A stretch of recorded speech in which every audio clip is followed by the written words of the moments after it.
Bismillahirrahmanirrahim. Assalamualaikum warahmatullahi wabarakatuh. Alhamdulillah wassalatu wassalamu ala Rasulillah. Asyhadu an la ilaha illallah wa asyhadu anna Muhammadan abduhu wa rasuluh. Allahumma shalli ala nabiyyina Muhammad wa ala alihi wa ashabihi wa man sara ala nahjihi ila yaumiddin. Allahumma alimna ma yanfa'una wanfa'na bima 'allamtana wa zidna ilman yanfa'una. Amma ba'du, kita bersyukur kepada Allah Subhanahu wa taala. Malam hari ini kembali kita hadir dalam kajian hadis-hadis Riyadhus Shalihin.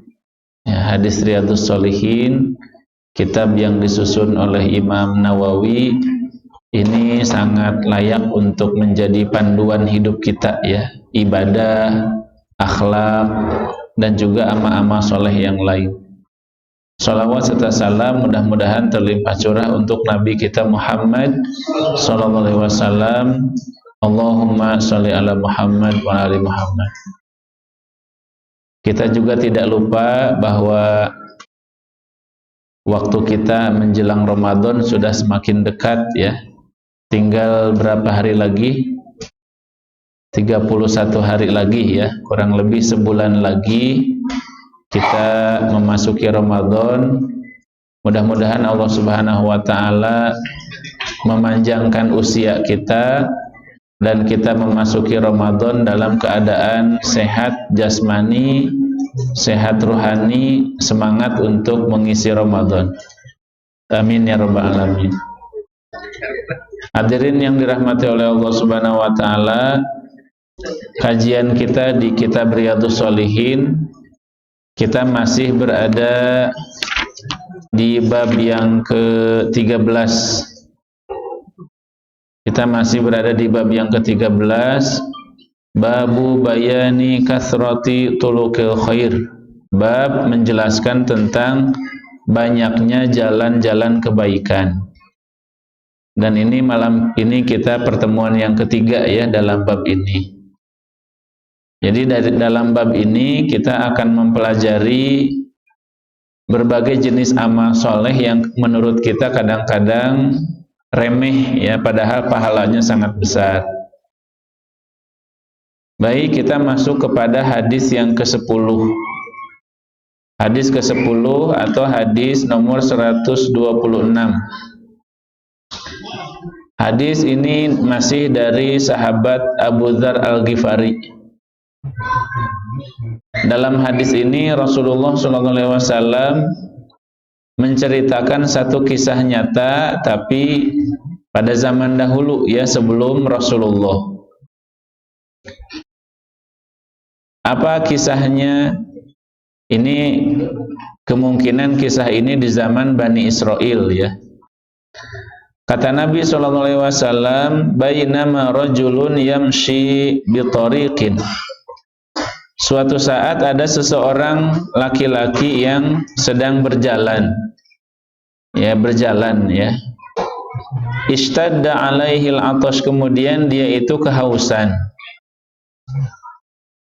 Sedang berjalan, mungkin di hari yang sangat panas, dia kehausan. Fawajada bi'ron fanazala fiha fashariba. Kemudian dia menemukan sumur. Nah, sumur zaman dulu, ya, sumur, ya, artinya lubang gitu, ya, bukan sumur simbol kayak sekarang. Dia menemukan sumur, kemudian dia turun ke sumur itu dan minum. Tsumma kharaja fa idza kalbun yalhathu ya'kulu thara minal atash. Setelah dia minum, hausnya sudah hilang, dia naik lagi untuk meneruskan perjalanan. Begitu keluar dari sumur, dia menemukan apa? Kalbun, anjing, ataupun, ya, bahasa kitanya dogi lah, ya. Dia menemukan anjing yang sama-sama kehausan, ya. Saking hausnya, ya, binatang ini dia menjilat-jilat tanah pasir, ya. Biasalah kalau kita lihat misalnya anjing kehausan gimana? Lidahnya menjulur, nafasnya tersengal-sengal. Faqala rajul, kemudian orang ini berkata dalam hatinya, laqad balagha hadzal kalba minal atashi mithlul ladzi kana qad balagha minni. Anjing ini sangat haus sebagaimana saya tadi haus. Cuma dia sekarang sudah tidak haus, anjing ini masih kehausan. Fanazalal bi'ra famala'a khuffahu ma'an thumma amsakahu bifihi hatta raqiya. Kemudian laki-laki ini turun lagi ke sumur itu dan dia ngambil air. Nah, cuma karena si laki-laki ini sedang musafir, dia nggak bawa ember, ya, nggak bawa ember, nggak bawa gayung, ya. Jadi dia memang tidak niat nyari air, cuma ketemu air.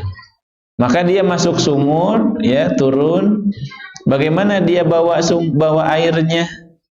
Maka dia buka sepatunya, ya, sepatu zaman dulu itu dari kulit, namanya khuf, ya, al-khuf. Al-khuf itu artinya sepatu dari kulit, ya. Maka dia isi sepatu dari kulitnya itu, kemudian dia gigit, ya, sepatunya, kemudian dia keluar dari sumur itu dengan naik hatta raqiya. Artinya sumur ini bukan sumur yang mudah, naiknya saja harus, ya, 2 tangan lah, kayak sumur sekarang, ya, sumur gali, ya. Fasaqal kalba fasyakarallahu lahu faghafaralah. Kemudian dia kasih minum tuh anjing yang sedang kehausan itu, maka Allah menerima amalnya, ya. Kalau bahasa hadisnya fasyakarallah, maka Allah bersyukur. Ya, kalau terjemahannya bukan bersyukur, Allah itu menerima amal si laki-laki ini yang kasihan sama anjing tadi. Faghafaralah, kemudian Allah mengampuni dosanya, ya. Nah, jadi itu amal solehnya. Amal soleh memberi minum kepada binatang. Nah, ketika Nabi SAW menceritakan hadis ini, kisah ini kepada para sahabat, sahabat ini heran, ya Rasulullah, inna lana fil bahaimi ajron, ya Rasulullah, apakah kita dapat pahala kalau kita sedekah kepada binatang? Nah, sahabat nanya. Nah, mungkin sama seperti kita, ya, kepada umumnya masyarakat, namanya sedekah itu ke siapa? Anak yatim, fakir miskin, ya, orang yang susah, ya, mungkin hanya orang-orang yang paham saja.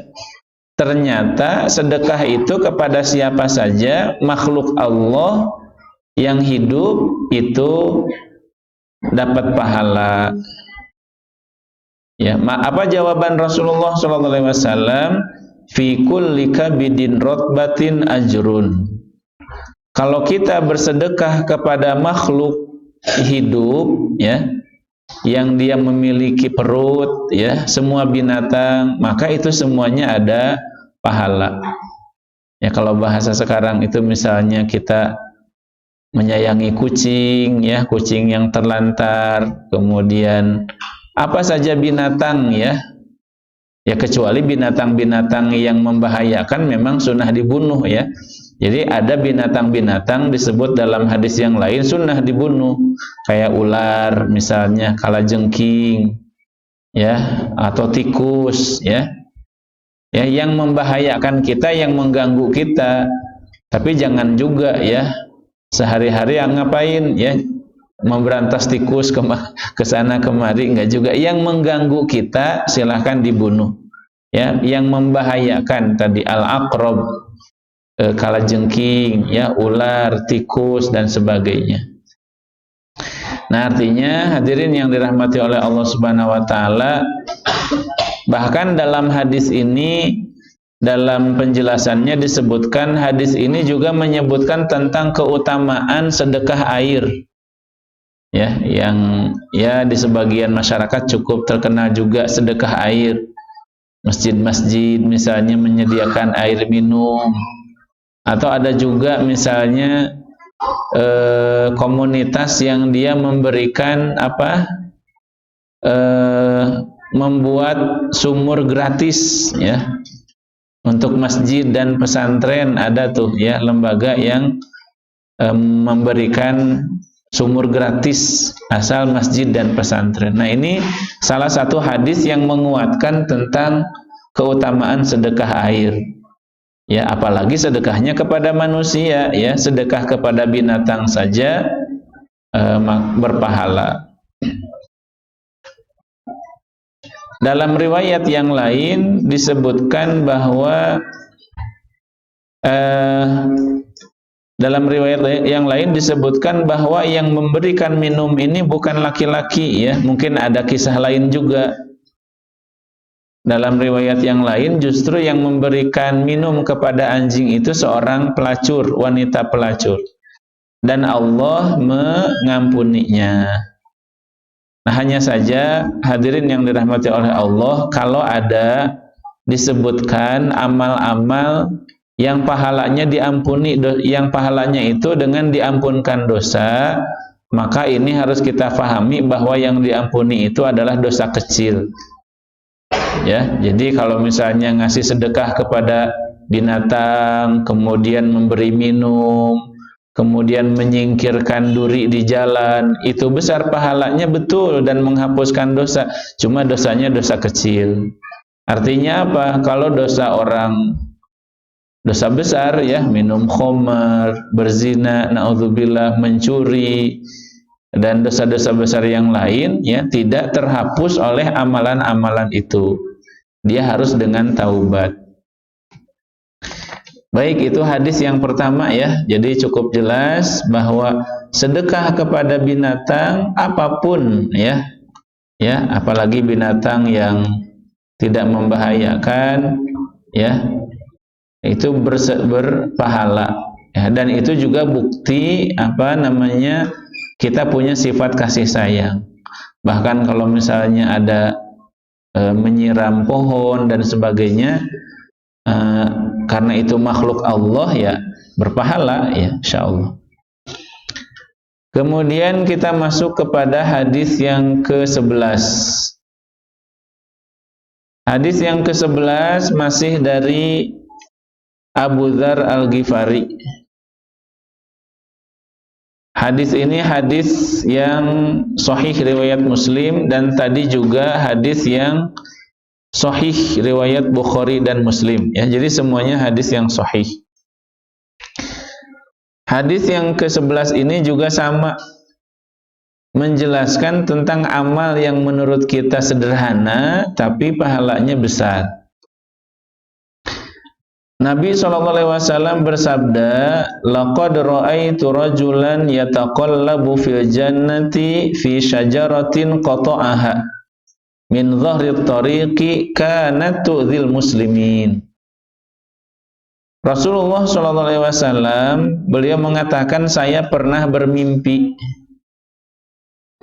atau mungkin bukan mimpi ya, Nabi itu melihat di surga. Kalau Nabi itu kan pernah keliling surga ya. Kapan? Ketika Isra Mi'raj ya, dibawa oleh Jibril, melihat surga, melihat penghuni neraka. Nah, salah satunya kata Nabi, saya pernah melihat seorang laki-laki yang dia yataqallabu fil jannah. Yataqallabu itu apa? Yataqallabu itu secara bahasa artinya bolak-balik. Artinya apa? Seseorang yang ya bergelimang kenikmatan di dalam surga. Ya, meskipun ini ya, bahwa surga itu kan sekarang penghuni dari manusia belum ada. Yang pertama masuk surga siapa? Rasulullah SAW. Tapi Rasulullah ini maksudnya adalah beliau itu diperlihatkan suatu kondisi yang nanti ya, masa depan ya, ketika surga itu sudah ada penghuninya, diperlihatkan kepada Nabi. Jadi Nabi melihat misalnya penduduk neraka, penduduk surga, demikian, itu maksudnya bi'tibari ma sayakun ya, dengan pengandaian ataupun sesuatu yang masa datang ya, diperlihatkan kepada Nabi. Kata beliau, saya melihat seseorang yang dia bolak-balik di surga dalam kenikmatan. Kenapa dia masuk surga? Fi syajaratin qata'aha min dhahri thariq. Dia itu memotong pohon yang menghalangi jalan. Mungkin ada pohon tumbang, ya. Pohon itu tumbang atau misalnya dahannya menghalangi jalan. Ya, menghalangi jalan kaum muslimin. Ya. Jadi dia masuk surga karena salah satunya pahala itu. Ya, artinya apa? Bukan berarti pahala itu saja, ya. Ada pahala-pahala yang lain, salah satunya demikian.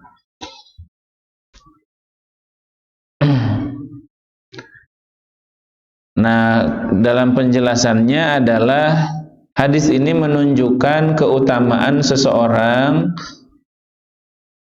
menghilangkan atau ya menyingkirkan segala sesuatu yang mengganggu kaum muslimin, khususnya di jalan. Contohnya apa? Ya, kalau ada jalan berlubang, ya mungkin ditambal. Kalau ada misalnya batu yang membahayakan, beling, paku, ya di jalan, dia singkirkan, ya. Ya, dan hal-hal lain, ya. Intinya segala sesuatu yang mengganggu kaum muslimin. Kemudian hadis yang ketiga, ya, hadis yang berikutnya, hadis nomor 12, ya. Masih dari Abu Dzar Al-Ghifari. Hadis ini hadis yang sahih. Qala Rasulullah sallallahu alaihi wasallam, "Man tawaddaa fa ahsanal wudu'a." Barang siapa yang berwudu kemudian dia memperbagus wudunya, menyempurnakan wudunya. Summa atal jumu'ata, kemudian dia mendatangi salat Jumat. Fastama'a wa ansata, kemudian dia mendengar dan dia diam, mendengarkan dan dia diam. Ghufira lahu ma bainahu wa bainal jumu'ati, maka dia akan diampuni dosa-dosanya antara Jumat itu dan Jumat yang akan datang. Wa ziyadatu salasati ayyam, dan ditambah 3 hari. Ya, wa man massal hassa faqad lagha, dan barang siapa yang menyentuh pasir, ya, menyentuh batu-batu, maka dia telah lago, maksudnya telah bermain-main. Nah, ini banyak nih, ya, pelajaran dari hadis ini. Satu, ya, Nabi SAW menyebutkan man tawaddo'a fa ahsanal wudu. Barang siapa yang berwudu dan dia menyempurnakan wudunya. Nah, ini penting, ya, wudu yang sempurna itu. Ya, sebenarnya kalau secara umum, ya, kalau orang dewasa, ya, saya lihat sudah baguslah wudunya. Cuma ini santri-santri ini, ya, yang masih perlu diperbaiki, khususnya yang kecil-kecil, ya. Kadang-kadang wudu teh kalau enggak diliatin mah cepet gitu, ya. Bukan dia enggak bisa, ya. Ya, namanya juga anak-anak, ya. Namanya juga anak-anak. Bagaimana membasuh wajah, ya. Bagaimana membasuh tangan yang sempurna, bagaimana membasuh kaki yang sempurna, ya. Bisa sebenarnya, ya, anak-anak kita itu, cuma namanya juga anak-anak, belum apa, ya, belum punya kesadaran, ya, untuk melakukan ibadah dengan baik. Jadi fa ahsanal wudu, dia memperbaiki wudunya, wudu yang sempurna. Summa atal jumu'ata, kemudian dia datang kepada sholat Jumat. Fastama'a, kemudian dia mendengarkan. Mendengarkan apa? Khutbah, ya. Nah, cuma kadang-kadang masalahnya untuk bisa, jadi dua-duanya ketika khutbah Jumat itu, jamaahnya harus mendengarkan, khotibnya juga khutbahnya harus bagus dan menarik, ya. Ya, harus bagus dan menarik. Kadang-kadang kalau khotibnya mungkin suaranya tidak terdengar, ya, suaranya datar-datar aja, kemudian tema khutbahnya apa istilahnya itu juga. Bahkan minggu lalu, Jumat lalu saya khutbah, saya Jumatan ya, ikut sholat Jumat di satu daerah di kampung lah ya. Masih ada di kampung-kampung itu kalau khutbah Jumat hanya bahasa Arab aja, hanya cukup rukun. Alhamdulillah, sholawat kepada Nabi, kemudian wasiat takwa, kemudian baca ayat Al-Quran dan dan doa. Jadi nggak ada tema khutbahnya itu, ya. Jadi mungkin ya mereka mengatakan khutbah itu harus seperti Rasulullah, pakai bahasa Arab, nggak boleh bahasa Indonesia, bahasa Sunda. Cuma masalahnya kan kita nggak paham. Jadi itu nggak ada isinya khutbah itu, cuma cukup syarat rukunnya aja, ya. Jadi masih ada yang demikian. Ya udah, jamaahnya ini datang ya. Nggak ingat ya apa yang disampaikan oleh khatib.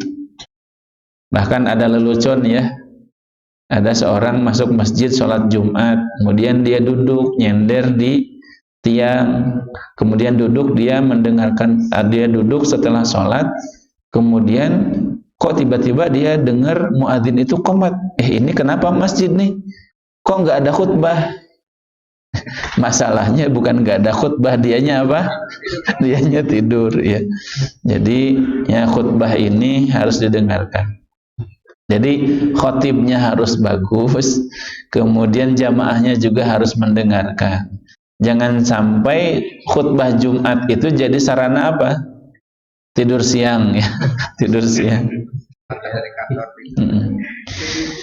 Fastama'a wa ansata, ya, dia mendengarkan dan dia diam. Ghufira lahu ma bainahu wa bainal jumu'ah, maka dia akan diampuni ya dosa-dosanya antara Jumat itu sampai Jumat ke depannya.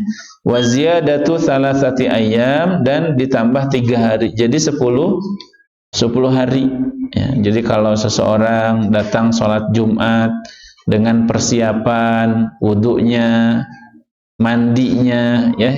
Ingat juga ya, salah satu mandi yang disunahkan adalah mandi Jumat ya, baik seseorang junub atau tidak junub ya, dia sunnah untuk mandi Jumat.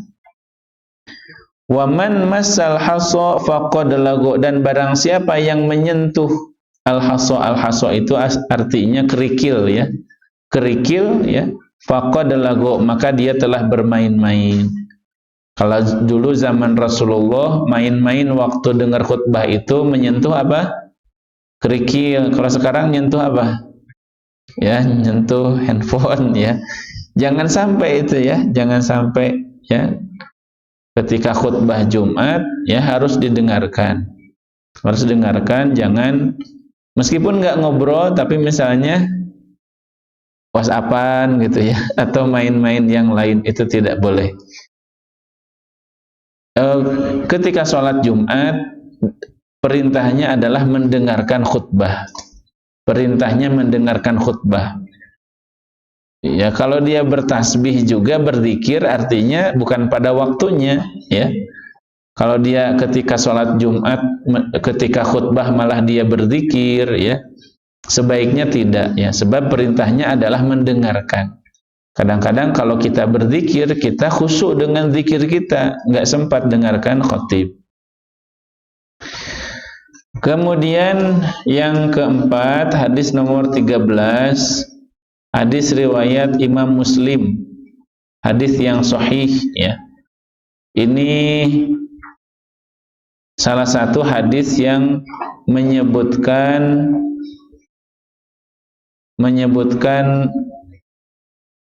keutamaan wudu ya. Wudu yang kita biasa lakukan ternyata pahalanya sangat besar ya. Pahalanya sangat besar, keutamaannya sangat besar. Makanya wudu ini kita sempurnakan. Nah, supaya semangat menyempurnakan wudu, kita ketahui dulu pahalanya. Kadang kan kita itu semangat untuk melakukan sesuatu kalau kalau tahu manfaatnya. Semangat misalnya promosikan produk kita ya, karena tahu kalau dipromosikan jualan akan laris, akan naik ya. Nah, ini juga demikian, segala bentuk ibadah yang kita lakukan sebaiknya kita ketahui manfaatnya, kita ketahui pahalanya, supaya terbayang ya dalam benak kita itu, oh kalau saya wudu ternyata demikian. Kata Nabi SAW, hadis masih riwayat Abu Dzar Al-Ghifari, "Idza tawadda al-'abdul muslim awil mu'min," apabila seorang hamba muslim atau seorang hamba yang beriman dia berwudu, ya, kalau seseorang muslim berwudu, faghasala wajhahu, dia membasuh mukanya, membasuh wajahnya, kharaja min wajhihi kullu khati'atin nadhara ilaiha bi'ainaihi ma'al ma'. Maka ketika dia membasuh wudu itu akan keluar dosa-dosa apa? Dosa-dosa pandangan ya, khususnya dosa mata ya, yang dia lihat ya dengan kedua matanya bersama air ya.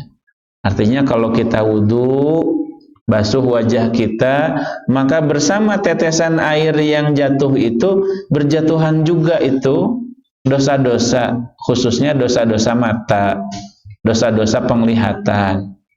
Apa saja yang kita lihat, maksudnya hal-hal yang diharamkan. Makanya berwudu, ya, berwudu menggugurkan dosa. Au ma'a akhiri qatril ma', atau bahkan dosa itu berguguran sampai tetesan air dari wajah kita yang terakhir. Fa idza ghasala yadayhi kharaja min yadayhi kullu khati'atin kana batashatha yadahu ma'al ma'.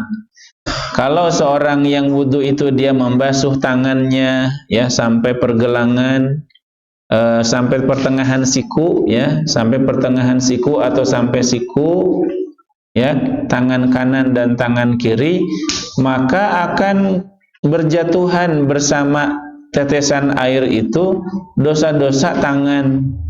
Dosa tangan apa?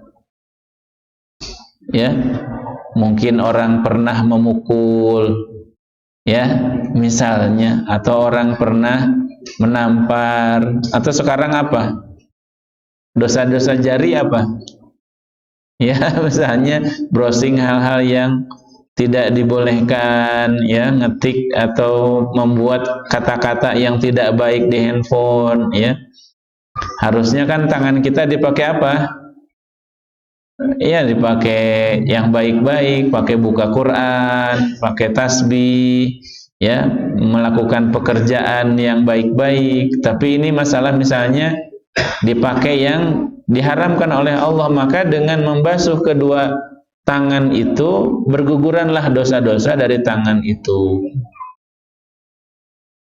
Fa idza ghasala rijlaihi kharajat kullu khati'atin masyatha rijlahu ma'al ma' au ma'a akhiri qatril ma'. Dan kalau seseorang itu dia membasuh kakinya, nah, santri-santri basuh kaki harus betul ya, sela-sela jarinya ya. Ya, jangan habis main bola ya kemudian kaki itu cuma disodorkan aja ke air, nggak digosok-gosok ya. Ya, harus digosok-gosok sela-sela jarinya. Sampai mana sebaiknya kalau basuh kaki? Ya, minimal sampai mata kaki. Kalau Abu Hurairah itu beliau kalau wudu dia membasuh sampai pertengahan betis. Ya, kenapa?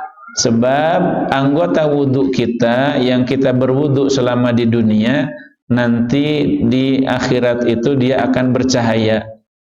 Ya, wajahnya bercahaya, tangannya bercahaya, kakinya bercahaya. Ya. Nah, sehingga apa kata Nabi, kalau orang wudu itu dan dia sempurna wudunya, hatta yakhruja naqiyan minadz-dzunub. Jadi ketika dia selesai wudu, maka dosa-dosanya itu sudah bersih. Ya. Ketika misalnya dia basuh telinganya, dia berkumur-kumur, maka dosa-dosanya keluar. Nah, jadi hadirin yang dirahmati oleh Allah Subhanahu wa taala, demikian 4 hadis yang kita bahas pada malam hari ini. Dan sekali lagi prinsipnya dalam Islam itu setiap kebaikan itu bernilai pahala di sisi Allah, baik yang pernah dicontohkan oleh Nabi ataupun tidak. Kan banyak ya kebaikan-kebaikan yang sekarang mungkin banyak macamnya. Insyaallah hadis-hadis tentang bab ini masih banyak ya, sesuai dengan babnya, banyaknya jalan menuju kebaikan. Jadi insyaallah kita teruskan di pertemuan yang akan datang. Mudah-mudahan ada manfaatnya dan bisa kita pahami. Subhanakallahumma wa bihamdika asyhadu an la ilaha illa anta astaghfiruka wa atubu ilaik. Assalamualaikum warahmatullahi wabarakatuh.